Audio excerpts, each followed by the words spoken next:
Hello guys and welcome back to my channel Interview with Bunny, and today we will start with the second chapter of the graph, and that is the representation of the graph.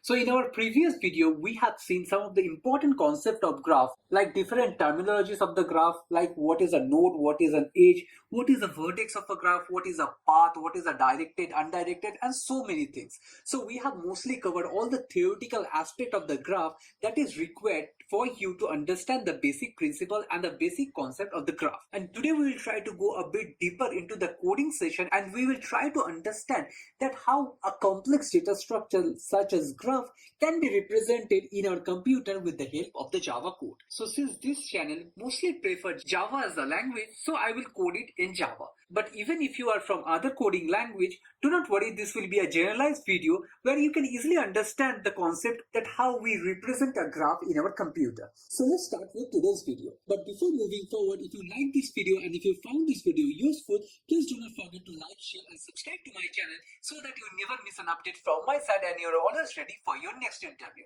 So without wasting much time, let's start with the video of today, that is the representation of the graph in Java language. So here you can see we have a graph something like this, and if you have gone through my previous video you will understand this is a simple undirected graph because the edge connecting between the two nodes does not have an arrow associated with it, means there is no direction associated with it, and that is why this is an undirected graph. So now we will see that how this undirected graph can be represented into our computer. So normally a graph can be represented by three forms. Number one is the adjacency list, number two is the adjacency matrix, and number three is the edge list. So these are primarily three ways of representing a graph in your computer. So let's first write down all the three ways of representing a graph, and after that we will see that by which way you should write your code so that you can solve any problem during your technical interview. So let's begin. So as I was telling you, we have three forms of representation. One is the adjacency list, one is the adjacency matrix, and another is the edge list. So let's start with one by one, and we will see in detail that how we should implement it and when we should follow that rule of implementation.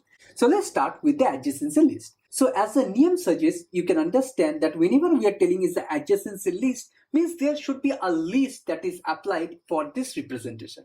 So this representation is very simple to understand, and believe me, about 80% of the problems that will come during your technical interview you can solve using this method of representation. So let's see how we can do it. So if you look carefully to the graph that is given over here you will see we have 5 nodes, 1, 2, 3, 4 and 5. So as you know from our earlier video, these are called the nodes or the vertex of a graph. So to represent this graph into an adjacency list form, we have to simply write all the nodes in the form of a linked list or an array. So right now keep it simple and do not go into the detail of which data structure should we use or what will be the complexity of the program. Let's simply understand the representation of this algorithm. So what we'll do, we will simply write down all the 5 nodes over here. Now since we are done with step 1, let's go to the step 2. So right now over here, this node 1 is nothing but the representation of this node in the graph. Now in the step 2, we will try to figure out that what are the connecting nodes that are connected to the given node. So here if you see from the node 1, we have 2 nodes. One is node 2 and one is node 5. So these are nothing but the adjacent node of the node 1. So what we'll do, we will mark as 2 as the one of the node and we have 5 as another node. So here if you look carefully, this is our parent node and this is our adjacent node, means these 2 and 5 are adjacent to 1, and since these 2 and 3 are coming as a list, so it is called as an adjacent list. So hopefully I think it is clear that why this form of representation is called as an adjacency list. So here for the node 2, if you see, we have 3 nodes connected. One is node 1, another is node 3, and another is node 4. So similarly here you can see for the node 2, we have 3 connected adjacency lists, that is 1, 3 and 4. And since this is coming as a list, hence this representation is called as adjacency list. So let's complete all the other 3, and after that we will see how we can convert this thing into our data structure. So let's go with the next vertex, that is node 3. So for the node 3, it is connected to 2 and 4. For the node 4, it is connected to 2, 3 and 5. And for the node 5, it is connected to 1 and 4. Another important thing, it is not required that this should be in a sorted manner. So it can be 5, 3 or 2 or 3, 2, 5. It doesn't matter that what is the order of these nodes in the given list. We just have to keep in mind that we have to include the adjacency node into this list. That is the only goal. So right now you have seen that we have almost completed 80% of the thing, that how should we represent a graph into an adjacency list representation. So now let's convert this picture or this form into a Java code, and we will see how we can do it. So if you are good with the data structures and algorithms, or if you have some basic knowledge of the data structure, you must be knowing that here you can see there is a key and the value pair associated over here.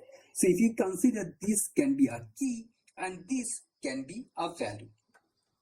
So there is a key value pair associated over here in this given formula. So there are two ways to represent an adjacency list. One is you can keep a list within a list, or you can create a list within a hash map. I will tell both the way of defining, and I will also tell when to use so that it will be easy for you during the technical interview.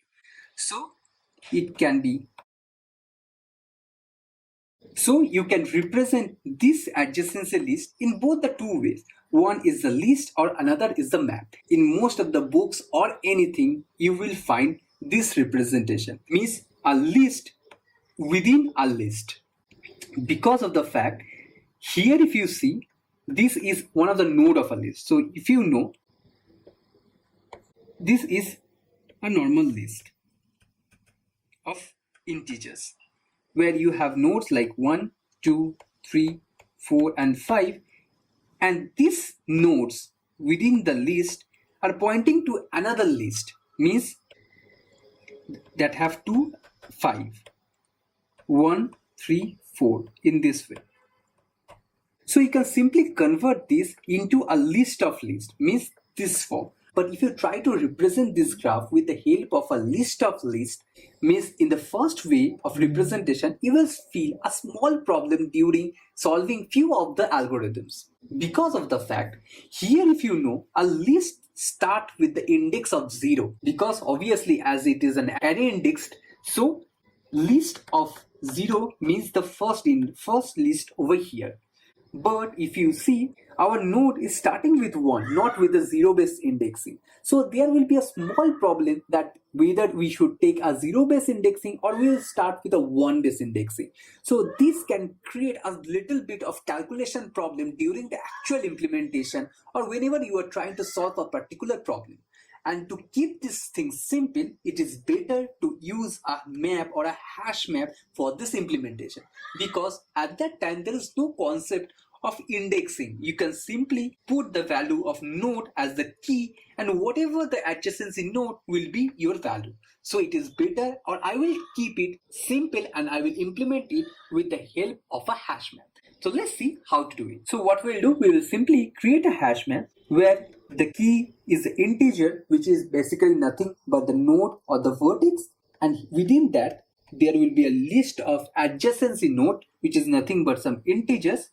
So we will be having a graph which is nothing but a hash map.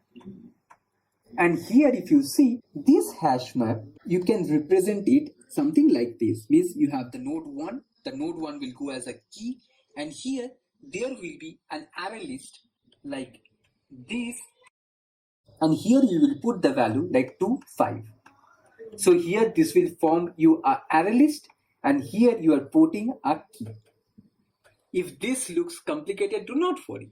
I will show you some different way of representation, or otherwise when I will be giving the code of this one, that will be very easy to understand. So do not worry about the complexity of writing the code. Simply understand the logic that how we are representing a graph, because implementation of a graph is very simple when we will write the code. Similarly, we need to put the value 2 as well as the adjacency list. So what we'll do, we will do graph.put. So this graph is nothing but our hash map, and the key will be 2, that is this one, and here we will be putting all the adjacency lists, that is array dot as list means we are converting an array into a list, and here we will put in 1, 3 and 4. So in this way we can fill out the entire array list, means the entire hash map, and we will get the actual representation of this complete graph into a hash map, and this will solve our problem of representing a graph in the form of the adjacency list. So I hope now it is clear to you how we should represent a graph using the adjacency list way. So actually this way of representation was the most complex among all the three way of representation, and that is why I have taken it at the very beginning so that it will be easy for you to grab the later concepts. So let's go to the next way of representing, and that is the adjacency matrix. So here, given the same graph, we will convert this into an adjacency matrix. And converting a graph into an adjacency matrix is the most easiest way of representing a graph. But while solving the problem, we will try to avoid this type of representation because it increases the complexity. I will tell you which form you should represent at what point of the time. So stay with me, I will explain you everything. So let's first understand how should we implement this concept of adjacency matrix. So to represent this graph in the adjacency matrix way, what we have to do, we have to simply create a matrix of this dimension. That is, since the last value of this node is 5, we will simply create a matrix of 6 cross 6. Because the matrix have a 0 base indexing, so we have to keep one character more, that is n plus 1. So we'll create a graph or a matrix of n plus 1 into n plus 1. So here what we'll do, we'll simply write down the nodes 1, 0, 1, 2, 3, 4 and 5. Again 0, 1, 2, 3, 4 and 5. So we are done. Now let's do the simple thing. Since there is no 0 associated over here, we will simply mark this complete row that is starting with the node 0 as 0 means disconnected, and also this column as 0 means disconnected. So here 0 means disconnected, means there is no connection between any of the edges, and 1 means these two nodes are connected. So since there is no node associated over here with index 0, we will mark it as 0. Now we'll start with the first node, that is the node 1. So here, or for the node 1, you can see the node 1 is connected to node 2, and node 1 is also connected to node 5. So what we'll do, we'll simply take this row and we will see with which node it is connected to. So here node 1 is connected to node 2, means this one, so we'll mark it as 1. And again it is connected to node 5, means we will mark it as 1. And rest we will make it as 0, means node 1 is connected to node 2 and node 1 is connected to node 5. Simple, that's it. Now going to the next node, that is node 2, we will see that the node 2 is connected to 1, 5, 4 and 3. So we'll make the node 2 like 1, 5, 4 and 3, and rest we will make it as 0. Similarly for the node 3, 2 and 4 means 2 and 4 as 1, rest as 0. Similarly for the node 4 we have 2, 3 and 5 means 2, 3 and 5 rest as 0. And for the node 5 we have 1, 2 and 4 means 1, 2 and 4 rest as 0. So this is basically a simple representation of the graph in the form of matrix representation.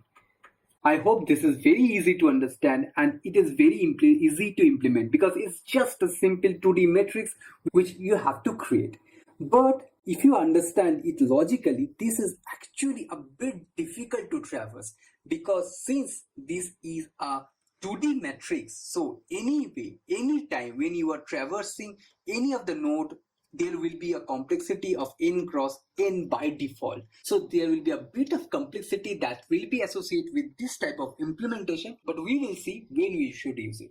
Now moving forward to the third and the last representation, and that is the edge list. Now the way this edge list representation is done is very simple. So what we have to do, let's first understand how we should represent a graph using the edge list concept. So we'll take the same graph into consideration. And here, to represent this graph into a edge list, you don't have to apply your brain also. What you have to do, we have to simply write down the list of the edges you can see in the picture. Means you can see there is an edge between 1 and 2. So you will create an edge called as 1 and 2. There is an edge between 1 and 5. So there will be a one edge like 1 and 5. Another between 2 and 5. Another between 2 and 4. Another with 4 and 5. Another with 2, 3, and another with 3, 4. I don't think I have missed anything. And now these are actually nothing but this edge of this graph. And since we can list everything together in the form of a list, it is simply called as edge list representation. I believe this is the most simplest way of representing a graph in Java. But there is a caveat that this is a very difficult way to traverse within a graph with this type of representation. So it is not a real-time scenario that you will represent a graph in this form and then solve a problem. So we have mostly covered all the three ways of representing a graph in the computer. Now before we deep dive into when we should implement which way of representation, we have to understand one more way of representation of the graph, and that is if the graph is a weighted graph. So far we were discussing about an unweighted graph. Means here if you see, this graph doesn't have any weight associated over here.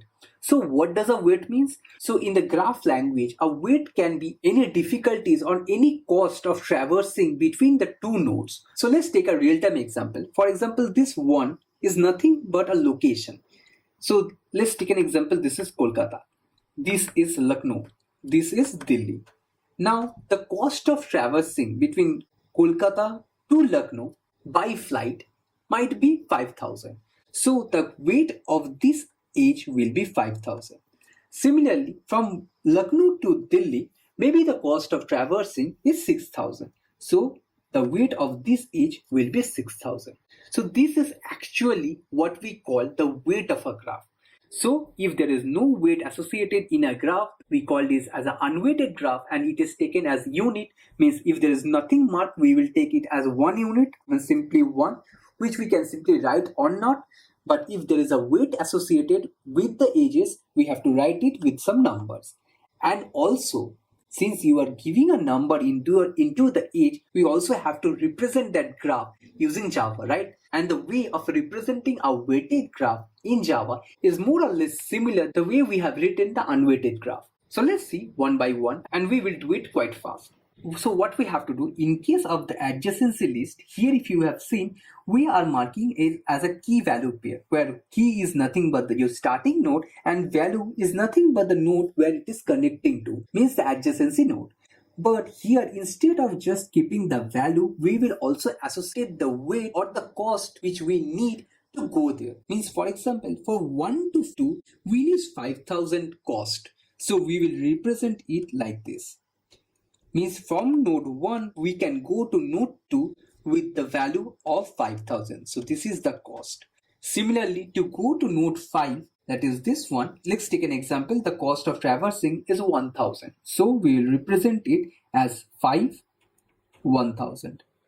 Similarly, for the node 2, here the cost of traversing to node 3 is 6,000. So 3, 6,000. And going to node 1 is 5,000. So going back to 1 is 5,000. And going to node 4, let's take it as 500. So from 2 to 4, we can go with 500 cost. So in this way, we have to represent this adjacency list for a weighted graph. So it's simple. Nothing only changes that instead of just representing it with an index, we will be having a pair or an object where it will have the destination and the weight. Now going back to the next, that is the adjacency matrix. Here the way of representation is more simple. What we have to do, for example, the cost of traversing between 1 to 5 is 5, 1 to 2 is 5, this 4, this is 6, this is 7, this is 8, this is 9, this is 10. So here, instead of showing the connection that is with 1, what we will do, we'll see that 1 and 2 is connected, means 1 is connected to 2. Instead of writing at 1, we will write the cost of traversing, means we will write here as 5. Similarly, from 1 to 5, the cost of traversing is 4, means we will write it as 4. Similarly, for 2 we'll see the cost of traversing to 1 is 5. We'll mark it as 5. The cost of traversing to 3 is 9, and so on. So here, instead of writing as 1 and 0, we will write 0 and the weight. So that is the only change that you have to do for representing weighted graph in Java. Now going back to the third way of representation, that is the age list. What you have to do, here instead of creating only the two nodes, that is 1 and 2, you have to create a tuple where we have three values, 1, 2 and the weight of the graph. That means the cost of the traversing. So for example, if it is 100, it will be 1, 2 and 100. Similarly for 1 to 5, if it is 200, means 1, 5, 200. So this is the only change, means whenever you are taking into consideration the weight of the graph, you have to add one more variable, or you have to make one more index, one more object to hold the value of the cost. That is the only change you have to make while representing any graph in Java. So we have covered almost everything that you need to know to represent a graph in Java. Now let's understand the most important and the crucial thing, that is when you should write in which way of representation. So I have solved a lot of questions on lead code, and I have created a simple cheat code of understanding that which way of representation will be easy to solve a particular problem. So as I have already told you, we have three ways of representation. One is the adjacency list, one is the adjacency matrix, and another is the age list. Now, in most of the cases, in about 80 to 90% of the cases, for an unweighted graph, means there is no weight associated in the age of a graph, go with this adjacency list concept. That will make your life easy as hell. Okay, do not go with either of these two. Simple. I am telling 80%. There can be some exceptional that we will see during implementation of other algorithms, but most of the time, go with the adjacency list concept and try to apply the hash map way of the implementation. That will make our life more easier because we will omit the complexity of zero-based indexing. Now, let's go to the next thing, that is the weighted graph. Now, for the weighted graph, actually, you need to learn all the three ways of representation. But in most of the cases, maybe about 70% of the cases, this representation of adjacency list will solve all your problem. But there are algorithms which we will learn in the future where this matrix and the list is also important. So for example, right now you do not have to memorize or anything, but I'm just giving you a hint that whenever you are solving the problem, distress algorithm or Dijkstra's algorithm, however you called it, at that time, you have to go with the adjacency list approach. Or whenever you are trying to understand the Prim's algorithm, you have to go with this type of approach. Means for Dijkstra's algorithm or for the Prims, you have to go with the adjacency list approach. Now for the adjacency matrix one, whenever you are trying to solve a problem using the Floyd-Warshall algorithm, at that time you have to go with this adjacency matrix approach. So obviously you cannot skip any one of them. Similarly, whenever you are trying to solve the Kruskal's algorithm or the Bellman-Ford algorithm, at that time you have to go with this age list concept. So all three are equally important for a weighted graph concept. But if the problem is not with the weighted graph, stick with this adjacency list, which will solve most of your problem. So this is a keynote that you have to remember before solving the problem. So we are at the end of this lecture, and I hope you are clear with what are the different way of representing a graph. So we have mostly three way of representing. One is the adjacency list, another is the adjacency matrix, and another is the age list. And I hope you are a bit clear that which approach you should choose to represent a graph whenever you're getting a problem statement during your technical interview. Obviously, this is quite complex right now because you are not aware of how to solve the problem. That is totally understandable. But do not worry, as we proceed further with further videos, you will get to know each and every concept of graph, and it will be very easy for you to solve any problem of graph during your technical interview. So let's see you on the next video where we will go into the next step forward on the graph, where we will see how you can traverse a graph. Means, for example, this is simply a graph or a picture or a matrix which we have represented over here. Now we have to see that how we should traverse this graph to solve any particular problem. So in our next video, we will see the first way of traversing. So stay tuned for my next video where we will see in detail that how we should implement the breadth first algorithm and how we should traverse a particular graph. So until now, if you have understood the video and if you have found this video useful, do not forget to like, share and subscribe to my channel and hit the bell icon so that you never miss an update from my side and you are always ready for your next interview. So see you in my next video. Thank you.